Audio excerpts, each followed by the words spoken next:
विपिन जी का रुख कर रहा हूं।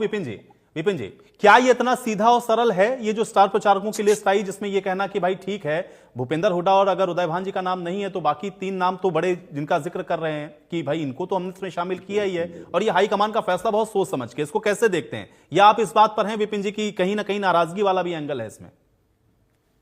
देखिए, कई पहलू हैं जो मैं संक्षेप में लेके आऊंगा इस चर्चा में, क्योंकि ये आज की चर्चा बड़ी अहमियत रखती है और मैंने तीनों वरिष्ठ सम्मानित प्रवक्ताओं की बात बड़े ध्यानपूर्वक सुनी है। देखिए, एक बात तय है कि यहाँ पर कांग्रेस का अगर हम दिल्ली के संदर्भ में बात करते हैं तो यहाँ पर ये 2025 वाला चुनाव बहुत अहमियत रखता है, क्योंकि खुद के उनके वर्चस्व पे सवाल उठ रहा है।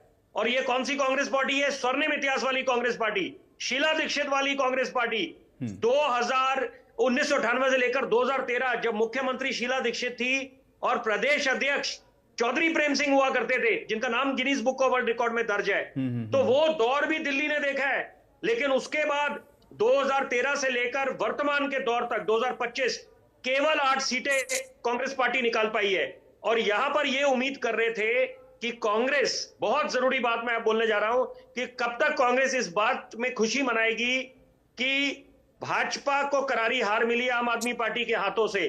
तो ये जो यहां पर ऐसा प्रतीत हो रहा है आयुष भाई कि यहां पर कांग्रेस भी 2 धड़ों में बंट गई है, कि एक केंद्रीय स्तर पे और एक राज्य स्तर पे। कि यहां पर राज्य स्तर के जो लोग हैं, नेता हैं वरिष्ठतम, वो चाहते हैं कि कांग्रेस दोबारा वापसी करे, अपनी खोई हुई जमीन को तलाश रहे हैं ये लोग। और क्या वो नजारे थे बतौर पत्रकार, जब मैं विधानसभा जाया करता था, जहां नजर जाती थी वहां कांग्रेस के विधायक बैठे दिखाई देते थे।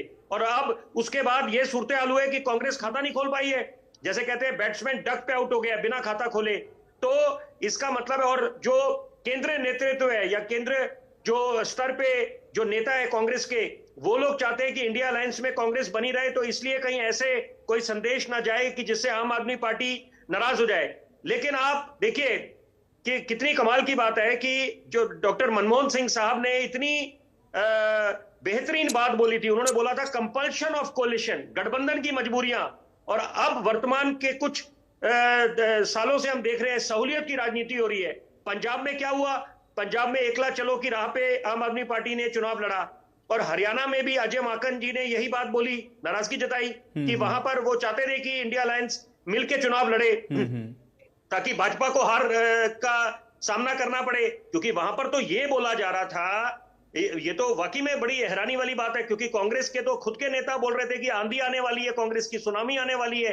तो उसके विपरीत यहां पर बाजी भाजपा ने मार ली हरियाणा में। तो यहां पर निश्चित बात है मनोबल नीचे आया होगा। नहीं, लेकिन विपिन जी, क्या आप ये मान रहे हैं, आप इस बात पर हैं कि ये नाराजगी है कहीं हाईकमान की, इस वजह से नहीं है स्टार प्रचारकों की लिस्ट में नाम? लेकिन देखिए विरोधाभास कितना है, मैं उस तरफ ध्यान केंद्रित करना चाह रहा हूं। मैं चाहता हूं आपके दर्शकों तक वो बात भी पहुंचे। 3 नाम मैं लूंगा कि एक अशोक गहलोत जी का, चरणजीत सिंह चन्नी और भूपेश बघेल का। तो वो भी स्टार प्रचारक में अपनी भूमिका निभा रहे हैं यहाँ पर इन चुनावों में। तो क्या कारण है? तो वो भी तो पूर्व मुख्यमंत्री रह चुके भूपेंद्र सिंह हुड्डा, तो उनको आपने उनके साथ दूरियां क्यों बनाई? इसका मतलब है कि आप लोग अच्छे खासे निराश हुए हरियाणा की हार के बाद, क्योंकि वो तो अनुमान लगाया जा रहा था कि आपने बाजी मार ली है।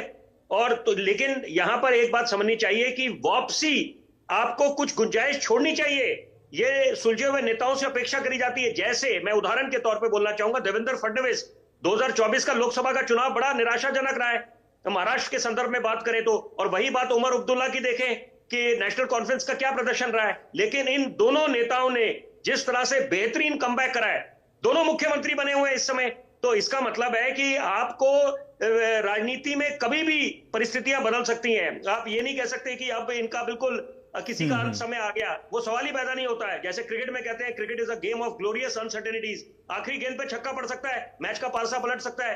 तो यहाँ पर क्या कारण है कि इतने वरिष्ठतम नेता दोनों उदय भान जी और हुड्डा जी को चुनावी स्टार प्रचारक क्यों नहीं बनाया आपने? क्योंकि उनका एक अलग तजुर्बा है। देखिए, जोश अलग बात होती है युवाओं नेताओं की, लेकिन साथ साथ जो वरिष्ठ नेता हैं उनका जो तजुर्बा, जब वो निकलते हैं मैदान में क्योंकि चुनाव लड़े नहीं बिल्कुल सही बात है, और इसीलिए मैं बार बार पूछ रहा था रोड साहब से कि भाई उनकी ड्यूटी होनी चाहिए थी, लेकिन अब उसका जस्टिफिकेशन वो अपनी तरह से दे रहे हैं। मैं आऊंगा विपिन जी आपके पास में, बेनीवाल जी का एक बार फिर